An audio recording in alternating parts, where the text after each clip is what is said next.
रानी लक्ष्मीबाई जी ने अंग्रेजों के विरुद्ध अपने अदम्य साहस से यह सिद्ध कर दिया कि नारी वीरता और पराक्रम की भी मिसाल है।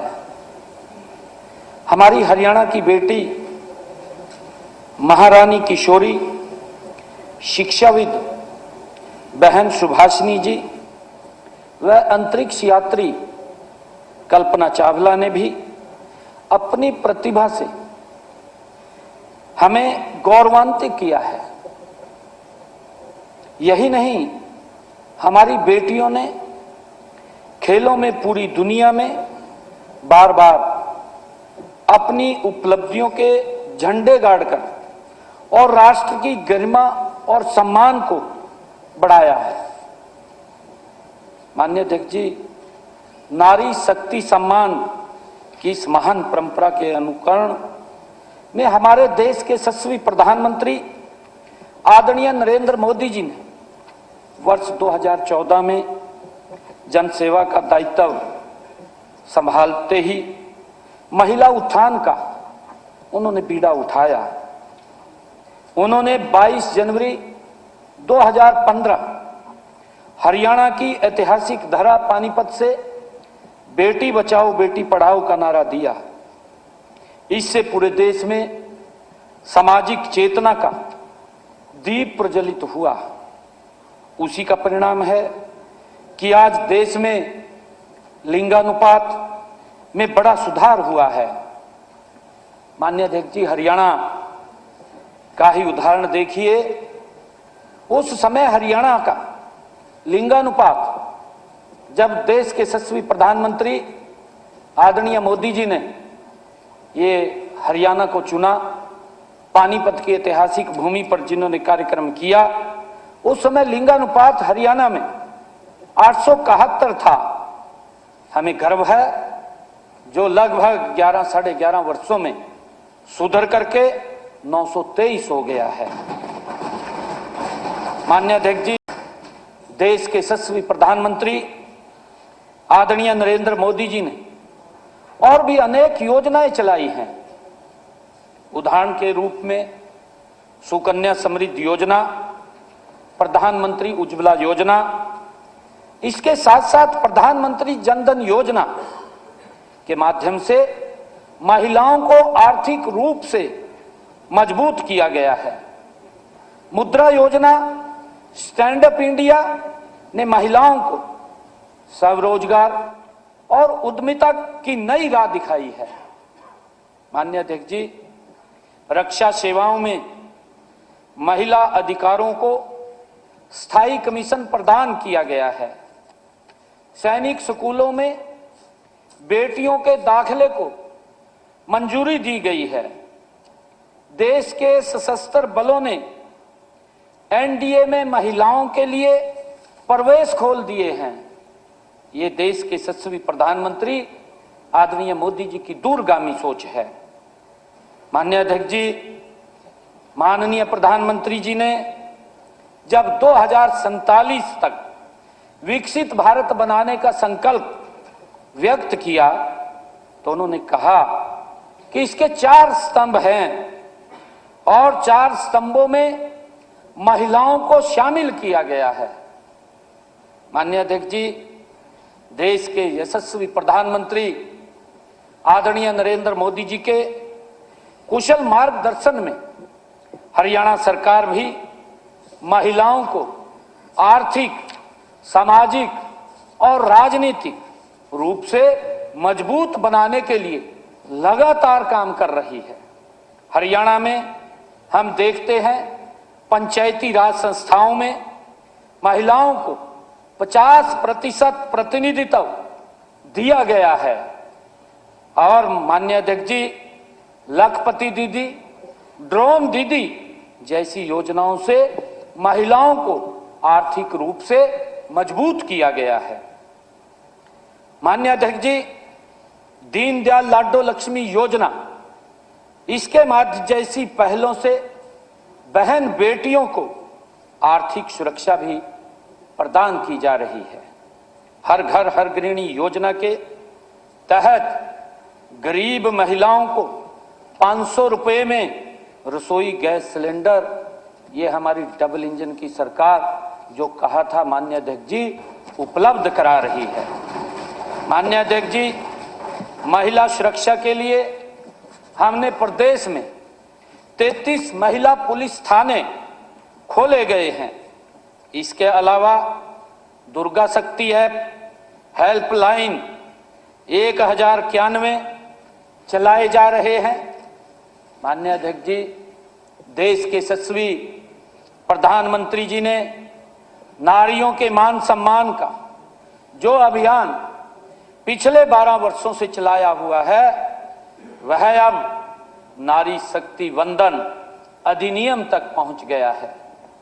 वर्ष 2023 में संसद में पारित यह कानून वर्ष 2034 में माननीय अध्यक्ष जी लागू होना था, लेकिन प्रधानमंत्री आदरणीय नरेंद्र मोदी जी ने, क्योंकि उनका जो संकल्प है, उनका जो विजन है कि महिलाओं को ये 2029 के चुनाव में ही इसका लाभ मिलना चाहिए, और इसे लागू करने के उद्देश्य से गत 16-17 अप्रैल को संसद का विशेष सत्र आदरणीय प्रधानमंत्री नरेंद्र मोदी जी द्वारा बुलाया गया।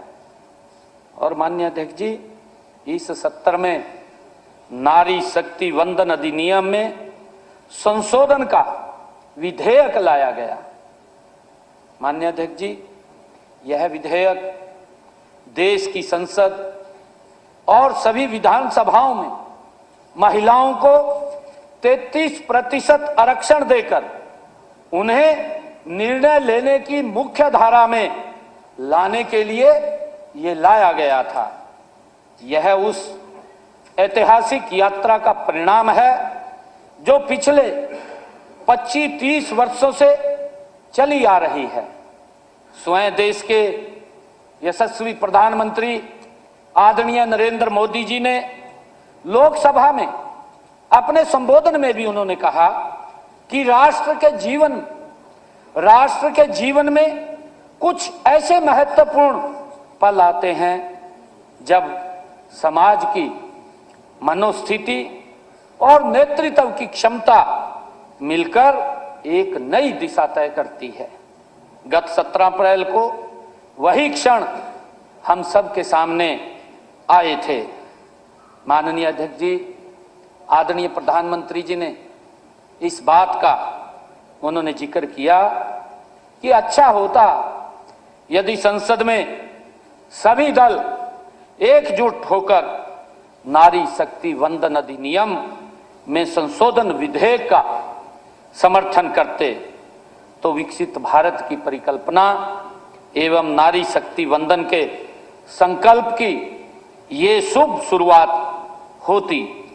परंतु माननीय अध्यक्ष जी, अफसोस की बात है कि इस शुभ शुरुआत से पहले ही संसद में कांग्रेस और उसके साथी विपक्षी दलों ने इस शुभ कार्य पर काला तिलक लगाने का काम किया है। माननीय अध्यक्ष जी, यह प्रस्ताव उस मानसिकता के विरुद्ध एक स्पष्ट और सशक्त संदेश है जो दशकों से महिलाओं को उनके अधिकारों से वंचित कर रही है। माननीय अध्यक्ष जी, इसलिए इस महान सदन में उपस्थित मैं सभी साथियों से आग्रह करता हूं, क्योंकि विपक्ष जो उनका रवैया माननीय अध्यक्ष जी लोकसभा के अंदर रहा है, कांग्रेस का वही महिलाओं के शोषण, महिलाओं के विरुद्ध उनका चेहरा आज यहां भी उजागर हुआ है। माननीय अध्यक्ष जी, इतने हम आज जो ये प्रस्ताव लेकर के आए हैं, ये प्रस्ताव इसलिए लेकर के आए थे कि चलो कांग्रेस ने ऊपर स्तर के ऊपर गलती की है, कोई बात नहीं, क्योंकि ये विधानसभाओं के साथ भी जुड़ा हुआ है। माननीय अध्यक्ष जी, यहां पर भी महिलाओं को 33% का आरक्षण जहां लोकसभा के अंदर देने का अधिकार था, वहीं विधानसभा के अंदर भी महिलाओं को 33% का अधिकार था। हमने कहा था विपक्षी साथियों को आज इस महान सदन के अंदर उन्हें उपस्थित रहना चाहिए था और इसके ऊपर चर्चा करनी चाहिए थी। अगर कांग्रेस के बड़े इंडी गठबंधन के नेताओं ने गलती की है, हमारा ये सदन, माननीय अध्यक्ष जी, ये इसका समर्थन करता। ये कांग्रेस ने इसका गलत वहां पर निर्णय किया है, उन्होंने इसका समर्थन नहीं किया है। यहां हम उसका सर्वसम्मत इसको प्रस्ताव को महिलाओं के हक में पास करके लोकसभा के अंदर हम अपनी अनुशंसा भेजने का काम करते। परंतु माननीय अध्यक्ष जी, दुर्भाग्यपूर्ण है जब ये महिलाओं के समर्थन में ये आज महान सदन बैठा है, उनके समर्थन में हरियाणा में आया है, तो विपक्ष यहां भी नदारद है। माननीय अध्यक्ष जी, देश की आधी आबादी के साथ ये विपक्ष कांग्रेस ये खिलवाड़ कर रही है, इंडी गठबंधन खिलवाड़ कर रहा है। माननीय अध्यक्ष जी, हमारा कहने का भाव है कि अगर आप लोग इसका समर्थन नहीं करते, चर्चा तो कर सकते हैं, परंतु जिस प्रकार से सदन से वॉकआउट करना, ये महिलाओं के प्रति उनकी घोर कुंठा को दर्शाता है। ये नहीं चाहते किसी को अधिकार मिले। ये लगातार माननीय अध्यक्ष जी अपने लाभ के लिए बातें तो समय समय पर करते रहे, परंतु महिलाओं को अधिकार नहीं दिया।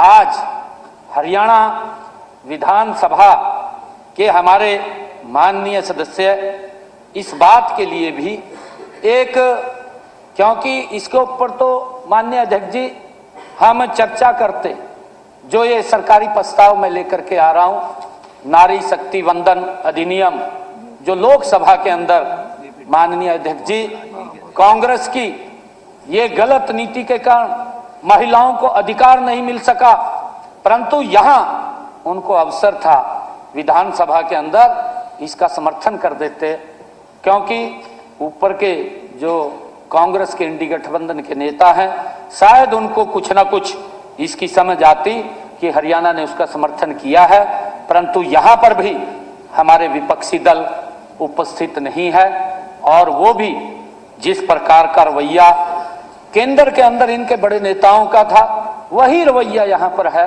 माननीय अध्यक्ष जी, इसके ऊपर प्रस्ताव पे तो जो यहां पर हमारे चर्चा करेंगे या चर्चा नहीं करेंगे, क्योंकि विपक्ष नहीं है, हमारे विपक्ष के साथी कुछ बैठे हैं, चर्चा तो होगी इसके ऊपर, वो जो निर्णय लेंगे तो लेंगे। परंतु मैं अलग से कहना चाहता हूं, जो ये विपक्ष का रवैया है ये दुर्भाग्यपूर्ण है। माननीय अध्यक्ष जी, विपक्ष को यहां उपस्थित होना चाहिए था, क्योंकि ये बाहर मीडिया में जाकर के अनर्गल प्रचार करते हैं, अलग अलग बातें करते हैं। अरे विधानसभा का ये महान सदन है जिसमें हर बात हर माननीय सदस्य अपने मन से बोलता है, और जब अपने मन से बोलता है तो हरियाणा प्रदेश के लोगों को उसका लाभ मिलता है। माननीय अध्यक्ष जी, ये प्रदेश की आधी आबादी महिलाओं के लिए आज ये प्रस्ताव, ये सरकारी प्रस्ताव में लेकर के आया था, परंतु ये उपस्थित नहीं है। मैं तो ये कहना चाहूंगा कि अलग से इसके ऊपर तो जो होगा होगा, परंतु विपक्ष का जरूर एक निंदा प्रस्ताव इसलिए पारित किया जाए कि वो उपस्थित नहीं हुए, सदन के अंदर उपस्थित रहना चाहिए था। दुर्भाग्यपूर्ण है कि भाज रहे हैं, भाजना तो ठीक नहीं है। माननीय अध्यक्ष जी, अगर भाजना भी है, कुछ ना कुछ आरोप लगा देंगे, यहां खड़े होगा तो कह दे भाई ये कर दिया आपने, वो कर दिया आपने, कोई बात तो होनी चाहिए थी कहने वास्ता। परंतु माननीय अध्यक्ष जी, शकल भी नहीं दिख रही है, ऐसा क्या महिलाओं ने इनको लगातार वोट दिया है। माननीय अध्यक्ष जी, लंबे समय तक कांग्रेस 55 साल तक माननीय अध्यक्ष जी देश के अंदर सत्ता में रही है। 55 साल तक हमारी महिलाओं ने कांग्रेस को वोट दे करके उनको उच्च शिखर के ऊपर पहुंचा करके रखा है। जब आज देश के यशस्वी प्रधानमंत्री नरेंद्र मोदी जी ये प्रस्ताव लेकर के आए हैं, तो आज महिलाओं के विरोध में खड़े ये कांग्रेस इंडी गठबंधन के लोग हो गए हैं, इसकी निंदा करनी चाहिए। माननीय अध्यक्ष जी, मैं इस महान सदन के उपस्थित सभी साथियों से आग्रह है कि हम सब अपने राजनीतिक मतभेदों से ऊपर उठकर हरियाणा प्रदेश रूपी परिवार की अपनी प्रत्येक श्रद्धेय मां, प्रत्येक प्यारी बहन बेटी, हर नन्ही बिटिया के हित में इस ऐतिहासिक पहल का समर्थन करें।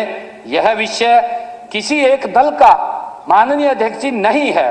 यह विषय सभी राज्यों की बहन बेटियों के भविष्य और उनके अधिकारों से ये जुड़ा हुआ है। इस सदन में प्रस्तुत यह प्रस्ताव राजनीतिक प्रस्ताव माननीय अध्यक्ष जी नहीं है, बल्कि यह महिलाओं के सम्मान व उत्थान के प्रति हम सब की प्रतिबद्धता का ये प्रतीक है। इसलिए इस महान सदन के सभी सदस्यों से मैं अनुरोध करता हूं कि इस प्रस्ताव को सर्वसम्मत पारित किया जाए।